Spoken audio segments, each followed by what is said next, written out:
Today's show is sponsored by the ABV Barrel Shop. The ABV Barrel Shop is located in the St. Louis metro community of Arnold, Missouri, and is the world's first single barrel only liquor store. This business is owned and operated by Steve Akeley and Jim Fosnot.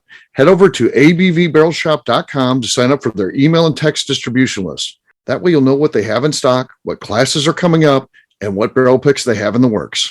We are also sponsored by The Bar to Go. The Bar to Go offers a fully customizable carrying case that allows you to take your favorite distilled spirits or cocktail ingredients with you. Whether you're looking for yourself, a customized gift, or logo items for your business or event, The Bar to Go can help. Check them out at thebar2go.com. Use the number 2 when you type out The Bar to Go. Did you know Neely Family Distillery now ships its popular distilled spirits directly to you? To order, simply call 859-394-3258. Tell them the ABV Network sent you. And now, on to the show. Let's drink!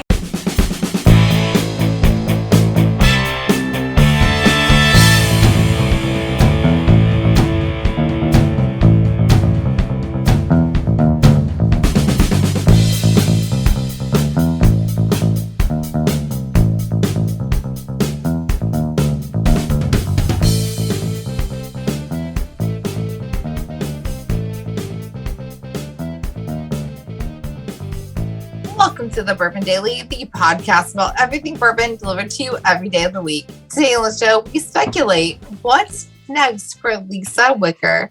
My name is McNew. Please join me, welcome me, my co-host, Steve Akeley, along with our special guests, Kathy Cole and Tim Swyat. Hey, gang, what's up? Hey, guys. Hello. So, yes, we're going to be talking about Lisa Wicker. What is next for her? We don't know.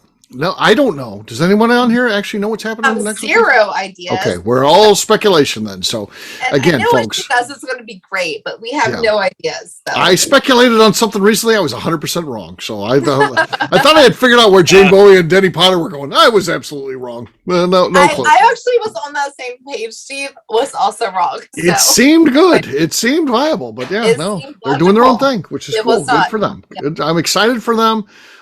They are great people and it'll be fun. Whatever they're doing, I'm sure I'm going to be a fan of, and I can't wait to learn more. So, well, you're going to have to wait a long time though. This is true. Well, they'll be making stuff. It'll be fun to go hang out with them and all kinds of stuff. So yeah, it'll be, we'll get to enjoy that. We'll do an ABV Network event out there. We'll go out and hang out with Jane and Denny. It'll be cool. There we go. They're friends. So yeah, we're friendly goes. It's good. So. All right. Well, guess what? McNew said she had small talk. I can't believe she actually does, but what do you got, McNew?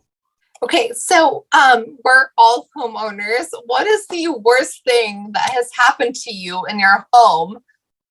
Like whether like plumbing, electricity, what is a bad thing that has happened to you in your home? Okay. I should go close to last because I have a fantastic story. Okay. And I don't want to put Tim and Steve to shame. Okay.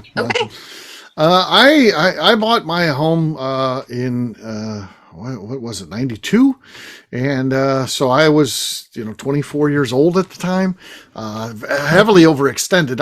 One of those deals where I probably shouldn't have bought the home that I did, but my parents were like, by the way, I wasn't going to.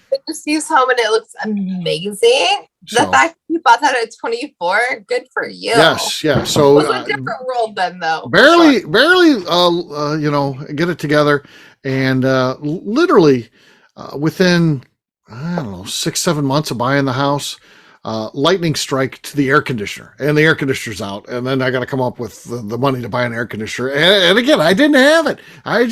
My salary was covering the cost of the home. That was I have a mortgage.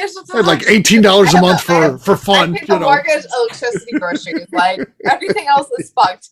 Yeah, yes. That makes sense. Yeah, so that was a bad one. That was a bad one. I don't know how I came through that, but yes, we made it somehow. So yes, that was bad, just based on where I was at financially at the time. So the warden and I. So yeah, it was our house. So we're very young. So all right, Tim, what do you got? What? Well, I can concur with McNew here because I've also been to Steve's house, but I'm only allowed to walk on the outside of the house. He's never been inside. We don't allow him to go on the inside. No. No. But yes, Steve, you got yourself a nice property there with a ward. So I would have to say the worst thing, I've owned two homes. Our first home in 2002, and then we moved to our I'm Done home in 2016 that is just absolutely the labor of love. The worst thing is plumbing issues. I've had backflow issues. I've had that doesn't all sound that fun. type of stuff going on because the house, our house we live in now, was built in '88, and the patriarch of the family passed away. I want to say it was like 2010 or something like that. So then it was awful just watching the prior homeowner. She's just trying to maintain the house and everything. And then everything just went to crap. So she didn't do anything. She started just living on one floor, and that was it. So everything we started using then broke. So from toilets to backflow plumbing to having to rot out, it was just an absolute mess. Yeah, I'm not. Yes, sewer issues are probably the worst in my opinion. The worst. And I've experienced a couple of those. Okay. All right. We're going to actually break protocol here. We'll have McNew go, even though she asked a question. We'll save Kathy for last because apparently she's got a doozy. So, Tim, I'm here with you with the sewer issue. So, this house was built in 2005, which does not seem that long ago, but it is really 18 years ago. So, last night, I took a shower normally and washed my hair. The drain clogged. I was like, I just assumed it was my hair. I tried to pull it out. Didn't work.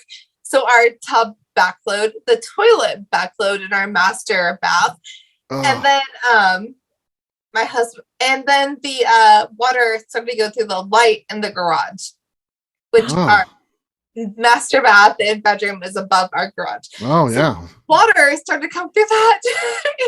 And, it's been a horror of a 24 hours at my house. And the other bathroom upstairs today started to backflow the toilet to the tub. It was horrible. And I feel like it's fixed. We got it fixed. It's fine. But nobody tells you these fucking things will happen. I'll tell you, when you're watching that happen, have you ever screamed louder at anything to just stop? No. So everything's like, my house. It's going to be fun when you buy a house. It's nobody tells you. No, it's a nightmare. Having a house is a goddamn horror of a 24 hours here. Oh, God. But it's fixed. It's fixed. I think it's fine now. But God damn, I had a bad 24 hours of water flowing through literal light fixtures. Water through light fixtures. Burned down. Through light fixtures. I'm like, is my Lincoln house logs floating down the hallway. I felt like a fire. Tootsie Rolls. The electrical system didn't short out. What's happened here in 24 hours? Okay. Fair enough. Why? And then the other thing is that she's pissed about. Why did they eat corn earlier this week? That's the other thing. No, that's not. Yes, shouldn't have had corn on the cob. Shouldn't have had corn. Why did we have to have corn as a side? Mexican street corn was a real bad idea. My question is, why anything? Why is it happening? Oh, okay. Kathy, you asked the question. McNew had a problem with corn flowing through her. And Lincoln logs. And Lincoln logs, yeah. So my story wasn't as expensive, but it's very interesting. Okay. I work close to home. I'm like 4 miles away. So I come home for lunch every day. Sure. And I came home for lunch one day and the privacy fence, the 6-foot cedar privacy fence on one side of my house had been knocked down. Okay. It's just down. And I have no way to tell what has happened. So I go talk to my very elderly neighbor and she fills me in. A man was driving a car and he was running from the ATF. Maybe it was the DEA. It was not just the police. It was a drug deal thing. Okay. And probably DEA.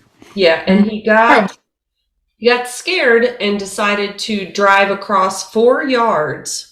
And I have a tree in this area. So instead of going around the tree back onto the street, he drove directly into my privacy fence, knocked the thing down.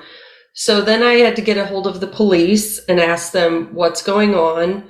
And they said, well, he's been arrested and it was a rental car. So I'm not getting this fence replaced without paying for it. Uh-huh.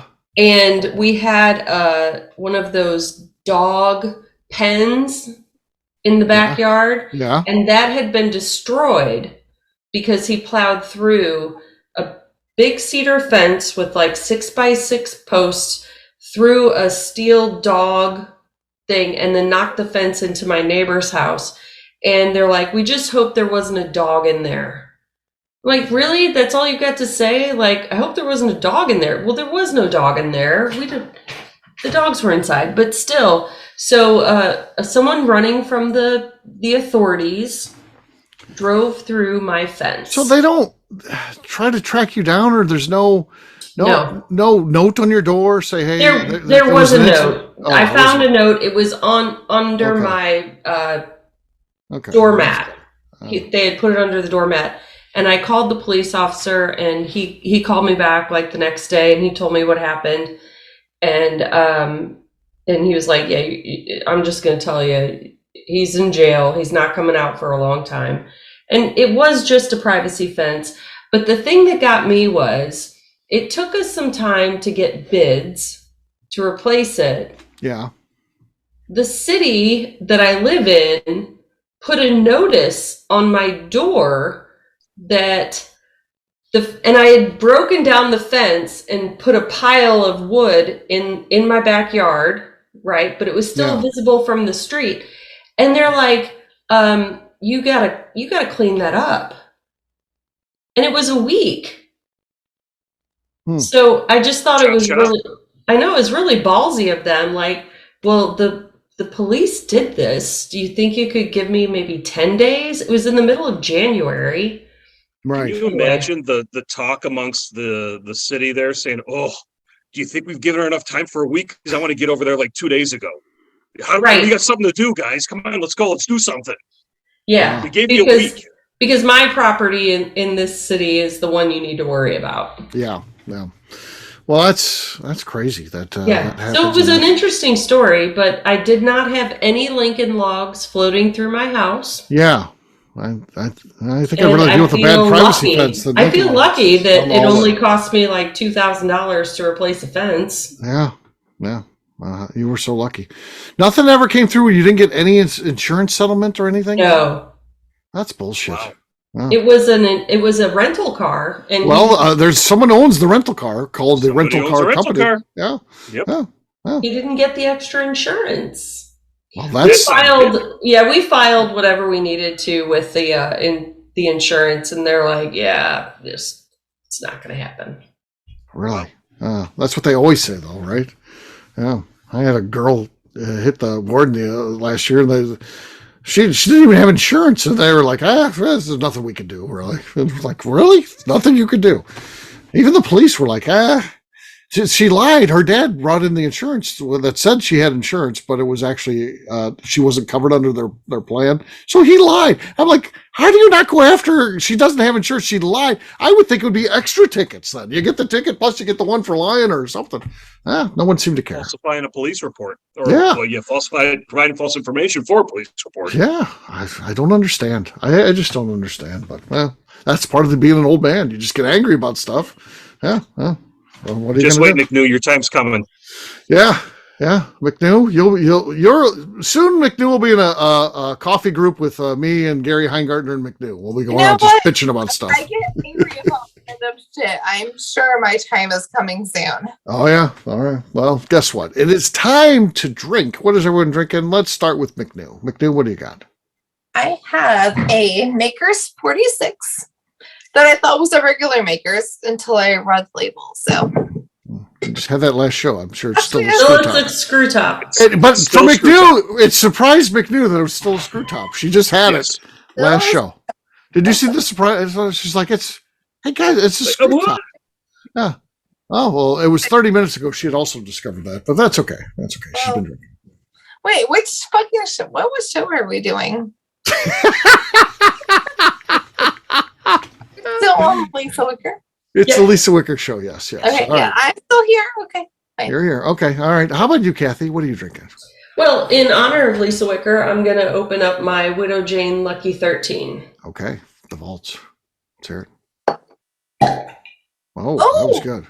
That was good. It was almost as good as McNew slamming down her cup moments before. It was like 2 for 1. 2 for 1. I've got this. Is this going crazy around the country, or is it just St. Louis? I think it's just St. Louis. No, I think so too. Is it all over the country? Oh my God, they are insane for this. You would think it's Midwinter Night Dram. You would think that this is Pappy Van Winkle that was actually bottled by Pappy himself. The way they're acting about this these days. He is here Stupid. for it. It's stupid. I mean, it's good. It's a good product. I'm not slamming the product, whatever. I think it's just because it's that season. It comes out and then it's gone. I guess. It's the last one, too, isn't it? Isn't this their last act that they're putting out? I don't know. I thought they said that last year, so I don't know. They always say that. We'll see, yeah. All right, Cork Pop. That was good. Not as good as Kathy's. Kathy was shaking her head in disgust. Did you see that? Like, I you can't even compete your with me. Cork Pop. You can't even, She's you like, can't even compete with hold me. my beer. Come on. All right. Tim, you're last but not least. What do you got there, man? Oh, exactly. So we're going to give this one a try. In honor of Lisa, what I love is I know for sure she's had her hands all in this one, is the Widow Jane Decadence. Oh, yeah. I'm still working on my batch 2 from 2020, and I got a case left because I love this stuff so much. So here we go. No. Did you hear that?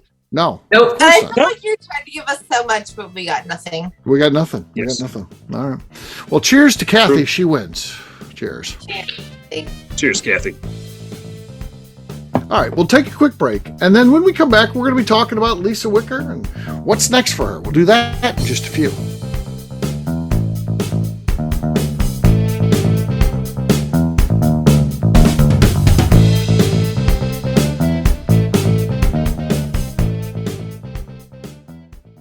Let's talk about the people who make these shows happen. First up is the ABV Barrel Shop.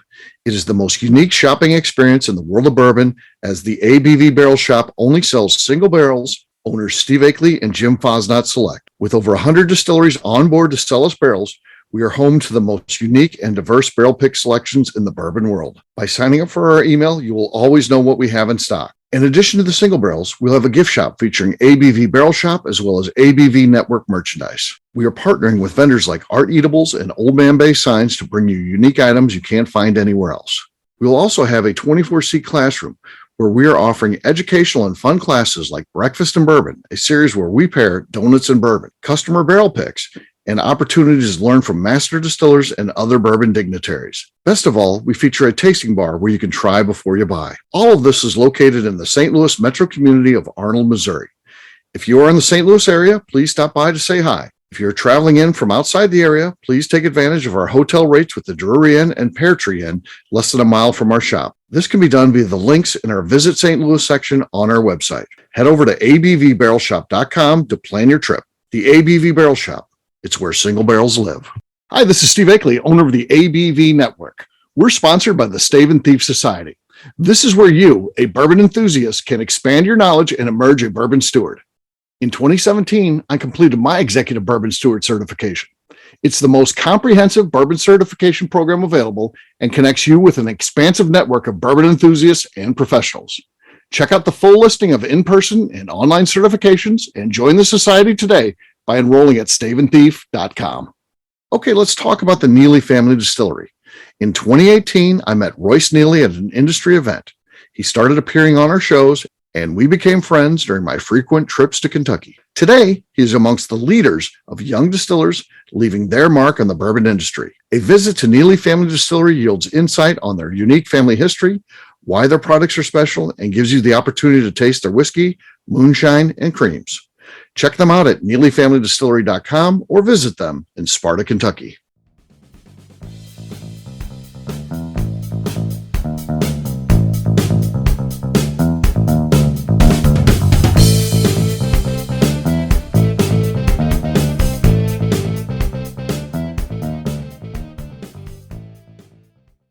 This is Kathy Cool, and I can't wait to pet your goat. And you're listening to the ABV Network. Welcome back to the Bourbon Daily. Today we are talking about Lisa Wicker, my favorite person, and what she is doing next. Yes, we are. So, what do we think's next for Lisa Wicker? Well, we know she's going back to Kentucky, right? We know she's going back to Kentucky. Kentucky. A lot of job openings happening in Kentucky right now. Going back to Kentucky. Kentucky. Wicca, Kentucky. Yeah, so she's going back to Kentucky. So what do we think of that? Could that be a possibility?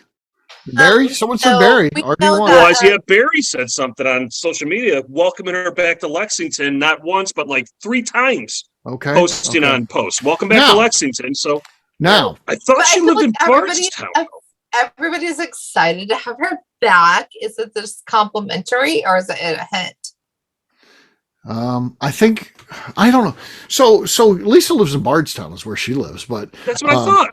Yeah, she's a Bardstown person. But so Barry welcoming her, and now here's what I'll say about this. Now I interviewed Barry, not about Lisa or anything like that, but we asked him who's his next master distiller, and he didn't say who it was, but he said this person is very recognizable from the world of bourbon. Sounds good. Could be Lisa. She's very recognizable. But he also said, you know, I've tried his stuff many times and I like it. He said his. So Barry, at least, but is Barry he could smart be enough to lead you down the path. Exactly. That could be what they call a red herring. You know, he could have been throwing out something like, "Hey, false flag. I'm throwing him off the you know, throwing him off the scent of the case here." So I don't know. I'm not sure. So A lot of big jobs are opening up in Kentucky right now. It could be. It could be that. It could be Maker's Mark too. That's what I was thinking too. Out of the big ones, I was trying to think who's left that's open now. Maker's Mark was one, and then well, did Old Forester replace Jackie? Old Forester announced a team. They've already they did replace Jackie. Jackie's been replaced. So it's not that, but you know what Royce said, and this could be true. Royce said, and of course Lisa does a lot of consulting work. Royce came up with Lisa's going back to work for Heaven Hill, Bardstown. Yes. That makes sense. And they have a master distiller, of course, Conor O'Driscoll, but they're in acquisition mode. Do they need someone that's a floater out in the field that's a master distiller, can almost do like consulting within the company? They've snapped up several distilleries here recently and probably are looking for more. Is that going to be her role? So she's still a distiller, but her job is kind of to go out and a roving distiller within the company. Could be. So because we know Widow Jane and Few were the most recent pickups by Heaven Hill. Yeah, and it's like, so it's definitely going to be an elevated role if it's within Heaven Hill. It's going to have to be because you think she could probably still manage Widow Jane potentially and then consult on a few things. But you're right, that would free her up to be a consultant on anything across the entire portfolio. She's consulted at Castle and Key, the George Washington Project. Yep. I mean, this is something that Lisa's not new to, consulting. She's continued to do that, even as she's held the Widow Jane job. So, yeah. Well, whoever gets her is very lucky. Well, heck yeah. Yes. Oh, she's knowledgeable. That's a win. Smart. She's fun. I mean, Lisa Wicker is great to be around. She's cool. Whoever gets Lisa Wicker is in good shape. So, there's some possibilities. We shared some good possibilities. Anything else anybody's coming up with? What if her goal is to get back to Kentucky and just focus on, she wants to be the Bourbon Daily co-host, and she says I could do 8:00 Eastern on Fridays. I'm like, someone who's struggling with that role right now. I think she may be sleeping. Is McNew out right now? I'm good.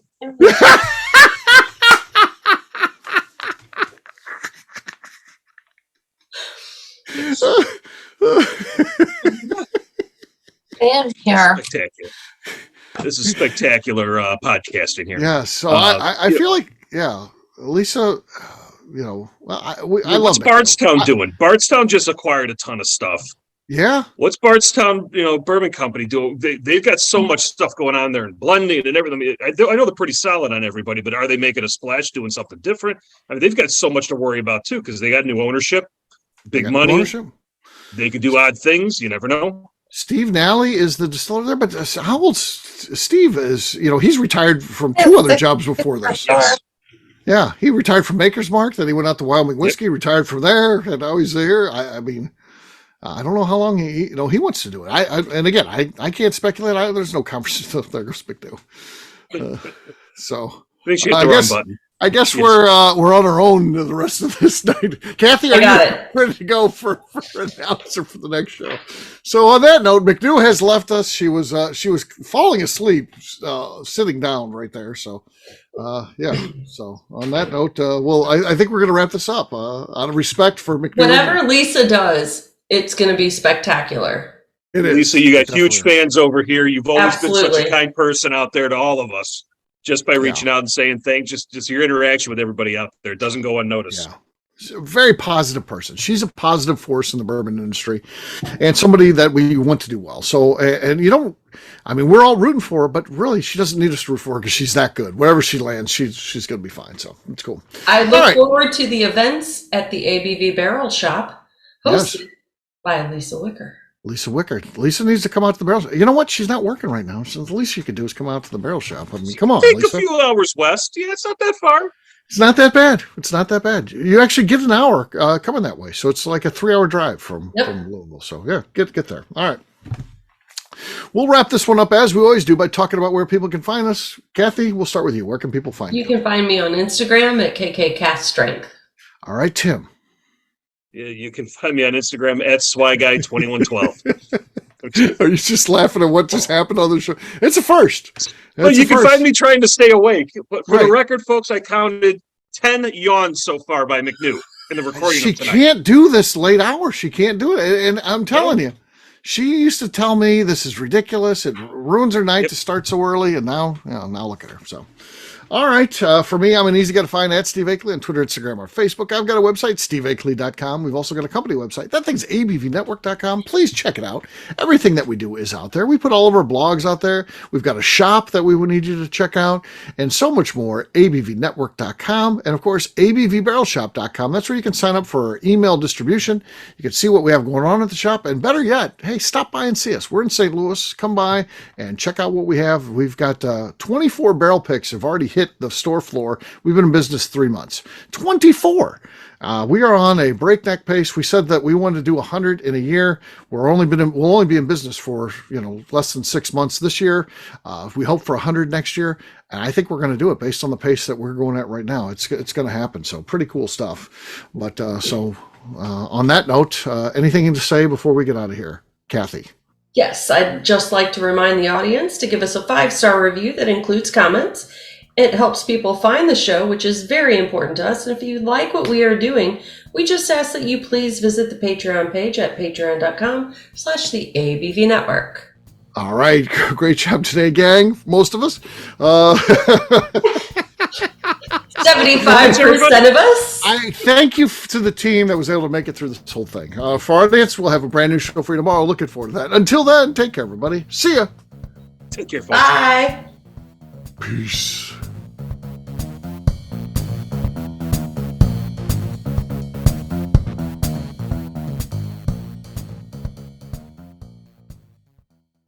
Before we finish the show, let's talk about some great companies that support the ABV network. First up is Moonshine Still Pro. Moonshine Still Pro has a full line of products to help the home distiller.